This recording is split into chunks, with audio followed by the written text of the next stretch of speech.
Hi there, everyone. Well, making the transition from 3D to 5D is a real pain sometimes, isn't it? It can be so confusing and painful, especially when you realize that you got to let go of important and comfortable relationships and situations in your life that just seem to be disappearing in one way or another. But it can even be more uncomfortable and confusing when you realize that certain aspects of yourself are also disappearing, aspects that have felt so important to you and such a part of who you feel you are. Those identities that have felt so familiar to you. You realize that pieces of you have just somehow become obsolete and are no longer with you. Now, sometimes this can feel great, right? To no longer have certain aspects of your personality hanging on anymore. But maybe some of them really felt they were a part of the you that you liked, that you felt good about. And now that they're gone, you feel vulnerable and kind of empty and not quite whole. Like maybe you were in a particular relationship, like who you were in that relationship was really important, or who you've always been in all your relationships. Like that's really changed somehow. Or, who you were in a profession that you had for a long time, or who you were as someone with a particular talent or skill, or whatever it was. It feels strange and disorienting to no longer have those parts of yourself present in your life anymore. And a lot of people are feeling this. And yet, if you're lucky, you can eventually realize that if these aspects of yourself are no longer present, they've probably needed to leave because somehow they really aren't part of who you are as your true, authentic self, your multidimensional 5D self. Or perhaps they were simply no longer serving this greater self that you are. You can see that all through this old, kind of comfortable 3D identity of who you've been for so many years, and that you're probably still trying to kind of hold on to some degree, that there are patterns of limitation and constriction and suffering in them. These are woven all through this identity. Although somewhat comfortable and familiar, this restricted sense of identity you've been living with probably can't be part of your 5D self. But the really good news is that you can discover that now that the transition into 5D is occurring more and more rapidly for all of us, and it is possible to step free of the suffering that's been a big part of the experience of being totally identified with that old 3D self that is disappearing. You can realize that the suffering you've experienced isn't even a part of you, not the actual you. It's been attached to that old 3D identity that is now falling apart and leaving you piece by piece. However, you also learn that in order to fully let go of this identity that has experienced so much suffering, you need to be willing to let go of your story about that suffering you've experienced as well, and to stop defining yourself through it. You need to realize that you can't release the suffering while remaining attached to the story about it. You can't take this story with you into the fifth dimension. So this is what I'm going to discuss here. First of all, what exactly I mean by a story of suffering, then how to become aware of exactly what your particular story is, and then we'll explore how you may be inadvertently perpetuating the story, thereby continuing to cause yourself ongoing suffering because of it. And finally, we'll look at ways you can become free of it and stop defining yourself through it. So, first, what do I mean by having a story of suffering? Actually, we all probably have multiple stories of suffering, right? Some are ones about particular situations or experiences or relationships we've had. But if you really contemplate it, you can realize that you probably have one basic overall story as well. An ongoing theme that has played over and over again throughout your life with different players, different situations and events that end up triggering the same kind of trauma and emotional wounding within you. A major and general, kind of a broken record type of experience of suffering that just keeps happening. And it's this main story that's important to become aware of and realize how things you do and continue to think about keep you trapped in it and continue to cause you the same kind of suffering over and over again. Now, you may believe you've mainly let go of your story of suffering. You've done a lot of healing work on yourself and you feel you've put it behind you. You've healed it. You've let it go. And if you're thinking this, it might be true, but I encourage you to really be open to looking more deeply and honestly within yourself. Suffering in one way or another in today's world is pretty much a given.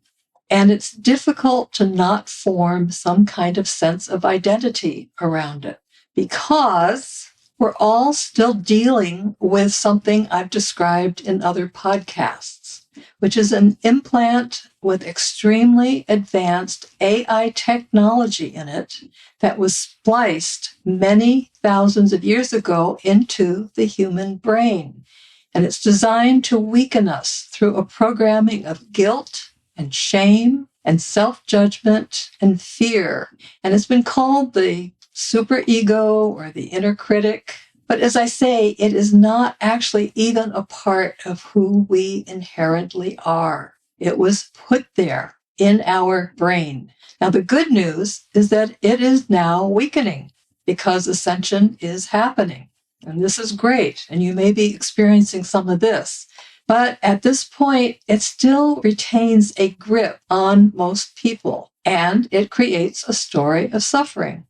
It always involves emotional suffering, although it can also be a story about physical suffering. You know, if you have physical pain and discomfort that goes on and on, there's probably some kind of story you have about it. And you've had it, you know, if you've had it for some time, you've likely somehow made it part of your identity. So whether your story is purely emotional or has physical suffering involved in it, it is probably holding you back from truly being free and from identifying fully with your multidimensional 5D self.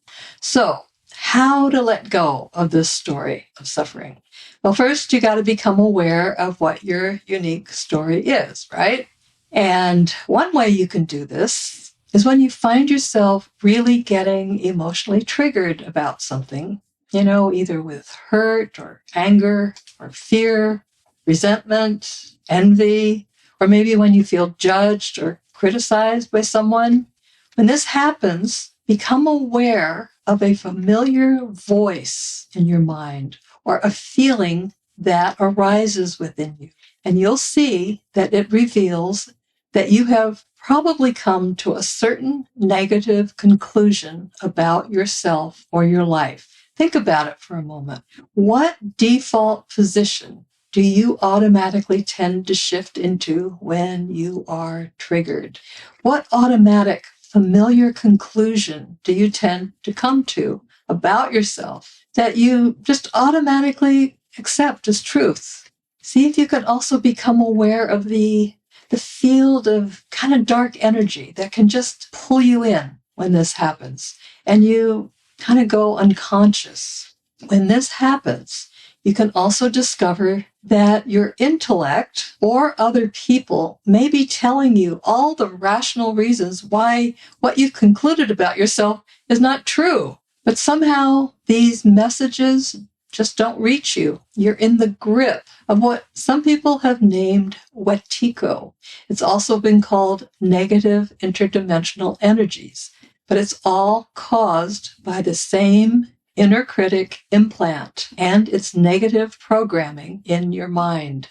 This state of being that it causes and the automatic conclusion about yourself and your life can be very subtle. But see if you can become aware now of this state of being by maybe focusing on something emotionally difficult you're currently going through. Or if there isn't anything currently happening, think back a bit to something really difficult you got triggered by in the past. And then see if you can become aware of a familiar negative refrain or conclusion about yourself that starts going through your head. Usually it's a very simple idea, one that maybe a child might say. And if you could state it in one sentence, what would it be? It might immediately come to you, or it might be kind of hidden down in your subconscious. Maybe just a feeling at first in your gut. But see if there are words with it, a type of decision about yourself, a summing up of what negative thing always seems to happen to you in your life. So if nothing clear comes to you at this point, I'm going to just give you some common examples here that you might relate to. Just listen to them and see what happens in your gut when you hear them. See if any of them are familiar to you. No one ever really understands me. There's something wrong with me. I can never do anything good enough, no matter how hard I try. I always end up alone. Nothing I do ever works out. I can never really trust anyone. I'll never make it through. Life is just too hard. People hate me. I feel persecuted and I never know why. I'll never find anyone who really loves me. I'll never really be successful. People never really respect me. I never get what I want. I don't deserve to be happy. I can never really reveal who I am. I can never really say what I feel. So, any of these familiar? What comes up for you? You may have your own unique message like these, or it may be a combination of several messages, but it's always a story in which you are the victim, right? You feel small, weak, defeated, depressed, and probably somewhat fearful, and quite likely resentful. There's always a feeling of self-pity with it. So it's probably something that's really embarrassing to admit, right? But believe me, you've probably got one or more of these going, because when something is really slamming you, it just happens. And as I say, it's just part of the programming we've all been subjected to while living here in this 3D reality that has been infiltrated by controlling forces through implants and also through biochips and through external programming from all kinds of sources in society. I'm sure you're becoming aware of them, but they're also familiar to us. We don't generally even recognize them as affecting us in these ways. So it's important to become aware of these negative decisions we've come to about ourselves over the years that we automatically shift into when we are really emotionally triggered. They're like a familiar refrain, a default position of defeat. And what's weird, there's almost a feeling of safety with it because it's so familiar. We probably first started developing it way back in childhood. And self-pity can almost feel cozy if you've retreated into it often enough, right? But it's awful too because you feel trapped in it, weak and miserable. It's a punishment, a way you have of beating yourself up over and over again. So becoming aware of these familiar negative refrains that happen when you're triggered is one way to begin recognizing what your more general overarching story of suffering is, the main theme or scenario that plays over and over again in your life. If, for example, The refrain that is most familiar to you is, let's say, I never get what I want. Become aware of how many times in your life you've been disappointed in not being able to achieve or create or somehow be given what you really want, and how you've probably come to that conclusion. And if it's often, perhaps this is your general story of suffering you might want to let go of. Now, there may be more to the story, who the main players in your story over the years have been, important events and setbacks, huge losses you've suffered through. And it's good to try to get the full picture of what the whole story is. But you can just start with the main trauma that seems to occur over and over again in your life, the trigger that happens and the negative conclusion you come to about yourself. So, okay, then, once you've kind of got what your story is, what do? Then it's time to look at what you might tend to do to unconsciously perpetuate it. What is it you do that might be causing the same story to happen again and again? Now, one thing you may be doing is talking way too much about it to other people. See if you can pay attention to how you generally respond to someone asking you how you're doing. Not the people who ask the question without really wanting to know the answer. Those who kind of tack on, how are you? Or how you doing? To when they say hi, even when they don't even know you. I mean, someone who does really care about you, a good friend or a family member, maybe, someone who does really want to know how you're doing. Now, of course, it's wonderful to have people in your life who really do care about how you're doing, and you do wish to be truthful and authentic with them. You're very fortunate if you have people like this in your life. So naturally, when they ask, you do want to tell them what's really happening for you, at least to some extent. And naturally, if you're in the middle of some kind of crisis and you're feeling a lot of intense emotion about it, you will want to express it all to them. You need their support. It can feel vital to your being able to continue on. But I'm talking about all the other times when you're not in the middle of a crisis. And the question is, do you constantly have to give a detailed update of the suffering aspect of your report each time you speak with them? Do you have to repeat yourself about how hard things are each time? It can kind of feel good at first, telling your story and then maybe hearing the other person share about their story, right? But after a while, doesn't it get old to keep telling the details of all the negative things happening in your life? What happens to you energetically when you habitually get into the details each time? Can you feel how this story of suffering just becomes more and more solid a story about you till you start feeling it somehow defines you? What about reporting about all the things you can still feel grateful for? How about the things that are still working well? The positive relationships you still have, the parts of your body and health that are still working well. Why not focus on these instead, at least at times? And how about the times when you realize you aren't any of these things? You're just you, a much bigger, more complex spiritual being that is beyond any story at all. What happens to your story of suffering when you begin focusing on these kinds of things? It kind of fades, doesn't it?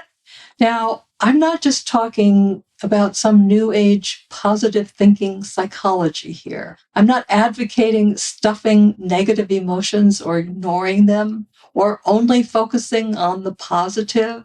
I think we know there are some real drawbacks to this kind of simplistic teaching, right? It does help to some extent, but can also really backfire if you keep trying to ignore or immediately try to change negative emotions when they arise without first acknowledging them and allowing them to be, especially with the most painful emotions that arise. You got to go through a process of experiencing them for a brief time and then doing what you can to heal them.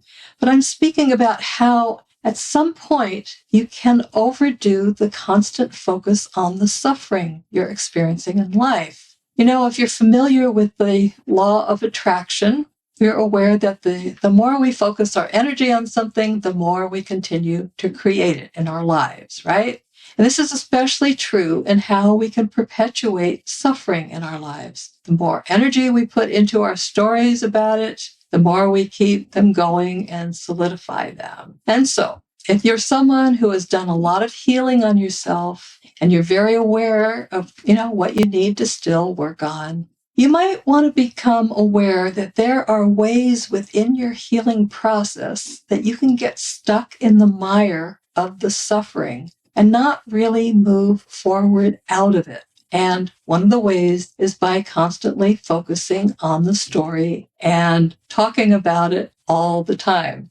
Now, you may feel you have good reason to put energy into your stories of suffering and to talk a lot about them and examine them with other people.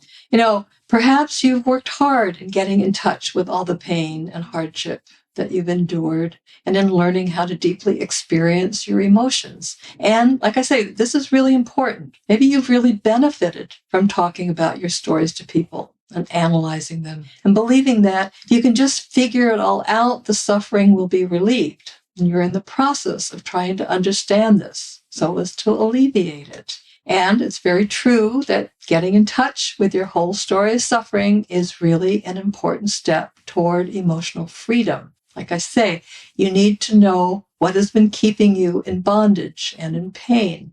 And attempting to change the story by changing your behaviors and attitudes and beliefs can also be helpful. And so if you're still in the process of doing all this, and you're still learning new things about yourself, having realizations and feeling the results of all the healing you're doing, then of course you need to keep on doing these things. This is a main element that needs to be attended to in the ascension process. All your suffering is now coming to the surface because it needs to be seen, understood, and healed, and then released. However, if you've been at this process for some time now and you're still deeply caught in the suffering, you might want to honestly ask yourself, is how I'm approaching this still working? Am I still just rehashing the story over and over again? Am I still gaining from what I'm doing? Are you finding that the efforts you've made to alleviate your suffering are now ending up being woven into the story itself, strengthening it even further? How maybe you've tried so many things to heal yourself, but terrible things just keep happening to you. Another thing I've noticed is that with some people, after feeling unsuccessful in stopping their suffering through certain techniques or teachings or healings, the next step they will often take is to see their suffering as spiritual lessons that they're here to learn. They adopt the belief that all their pain has had a purpose. They're growing and learning through them. Now, of course, it's true that people often do tend to learn and awaken through their suffering, right? It is one way we can both emotionally and spiritually wake up. But suffering truly is not the best way to wake up. And it's certainly not the most pleasant way. It isn't necessary. In the end, the solace that this perspective offers is really limited. No matter how much reframing we do about our experiencing, emotional suffering, if we're honest about it, the suffering's still there. Neither our philosophy about it nor our analysis of it truly alleviates it. Emotional freedom can only really come about when we can learn to detach our identity from the story that we keep repeating about it. When we can see that this story is something our limited and programmed 3D self has created. It has nothing to do with who we really are. So, if you're someone who has worked on yourself for a long time and done a great deal of healing work, it's important to contemplate this. Is what you're doing still working to alleviate your suffering? Are you still trying to fix your story rather than actually letting it go? And if so, is what you're doing actually making the suffering continue on at this point? And then you could also check to see if there might be other ways you might be keeping your suffering going as well. Like, for instance, One thing to be aware of is that there is a common and often unconscious belief in many good-hearted, caring people that if they're not suffering, they somehow aren't being a good person or a spiritual person. There's an unconscious conviction that because there are people in the world who are really suffering, they need to be suffering too. In other words, it's not okay to feel happy and free when there are so many others who are not feeling this. This can be a really subtle belief that usually stems from some religious or cultural or societal programming that people get caught in. So it's important to reflect on this to see if it's maybe something that you're believing on some unconscious level. Is it okay for you to be happy if other people aren't? Maybe it's certain loved ones who are suffering, and you'd feel selfish or uncaring if you weren't also suffering right along with them. Or maybe it's just people in general in the world you feel bad about, all those suffering people out there. And so somehow, if you're also suffering, it feels like maybe you're helping them in some way. Of course, this doesn't make rational sense, but then these kinds of beliefs rarely do. But just consider it. See if it's there inside of you. Then there's another thing that can also keep the story of suffering going. It's when your story is an important way in which you can feel special and important. Your story is a way you can feel valuable and interesting. When you tell your story, people may exclaim something like, "Wow, how awful! And you're doing so well with it, considering." And this makes you feel kind of strong and maybe someone to be admired. This position can be easy to fall into because in some circles, the more juicy a person's story of suffering is, the more interesting and well-respected they are. Have you ever noticed that? I know I've listened while people actually try to one-up each other with their stories, as if to say, "You think you've suffered? Wait till you hear my story."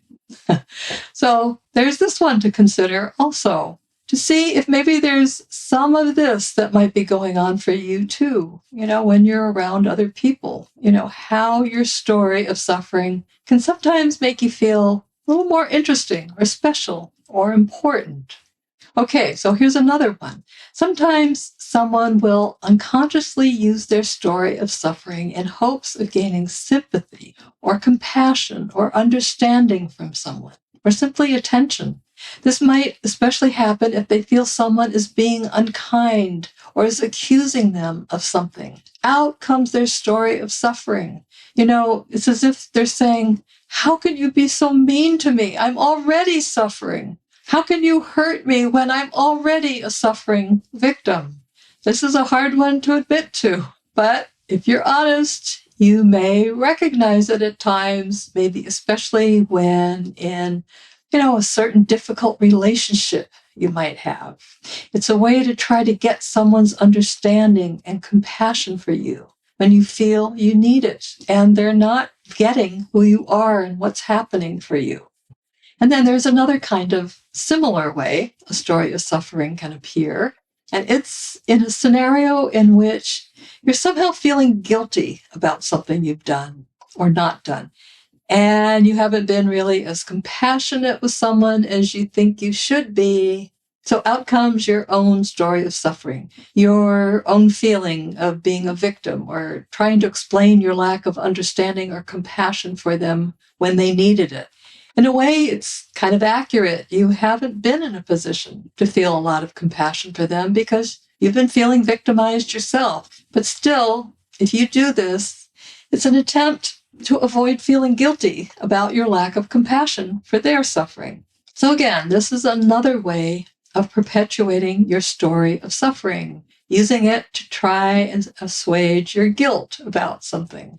Like I say, all of these are kind of embarrassing ways you might be using your story of suffering, right? It's uncomfortable to think about them, but it's important to consider them because in doing these things, you are strengthening your story of suffering and identifying with it more and more. I do want to be clear about something, though. Nothing is inherently wrong with 3D stories of suffering. They are actually often what has given color to life as we've lived through these challenging times in this low frequency 3D dimension. In fact, sometimes people have incredibly fascinating stories. They're exciting, dramatic, even tragically humorous at times. They can all be entertaining in their own way. And if there has been a lot learned and accomplished through all the suffering, they can be instructive and inspiring and motivating as well. Fantastic books have been written about people's stories of suffering, right? And great movies have been made. But it's what we do with these stories that can cause us ongoing suffering. It's how we inadvertently use them that perpetuates our pain and how we stay attached to them, building our identity around them. And it's really hard to shift into 5D consciousness if we're doing this. So it comes down to asking yourself, am I really ready to give up my 3D story of suffering? Think about it honestly. Are you ready to not take it so seriously, to not make it of such primary importance in your life, to no longer define yourself by it in any way? Are you ready to stop talking about it to people so often? Are you willing to stop thinking about it so much, analyzing it to death? Remember, your story of suffering is not a story about you. It's something your programmed, infiltrated 3D self has invented and gotten caught in. Can you risk taking steps to let it go and find out who you are without it? And if so, let me suggest something to you, which is to experiment with starving your story of suffering. To begin with, you can try an experiment in doing this for just a day. During the entire day, watch both your thoughts and what you talk about to other people. Watch for any thoughts that have to do with what's wrong with you or with your life and how you're suffering because of it. Catch all thoughts that have to do with how bad these things make you feel, all the times in the past they have happened, how they might happen again in the future, and how you need to fix any of it in any way. And just note these thoughts and the feelings that go with them without rejecting any of them. Just turn your attention towards something else and act similarly with any urge you have to talk to other people about your story. When the impulse arises, simply decide to talk about something else. In other words, give your 3D story of suffering a starvation diet for the entire day and see what happens. You may be amazed at the peace and freedom that are waiting for you once you spend even a short period of time without this tired, old, familiar story. And then think about what it might be like to drop it for good. Now, you might find that even after you have truly begun to let your story of suffering go, it starts finding new ways in which to allure you once again into following it. Don't worry, just let that be. Give it no energy. Just keep focusing on the peace and the spaciousness in your consciousness. When ignored long enough and when seen clearly for what it really is, the story of suffering eventually does begin to fade. It becomes clear what it was made of all along. A story your own mind, influenced by the inner critic implant, has created and believed. And with this realization, it loses its power. You'll see that in doing this, you will have taken a giant step forward toward 5D consciousness and inner freedom and peace, much needed during these times of intense chaos that's occurring, right? Much love to you.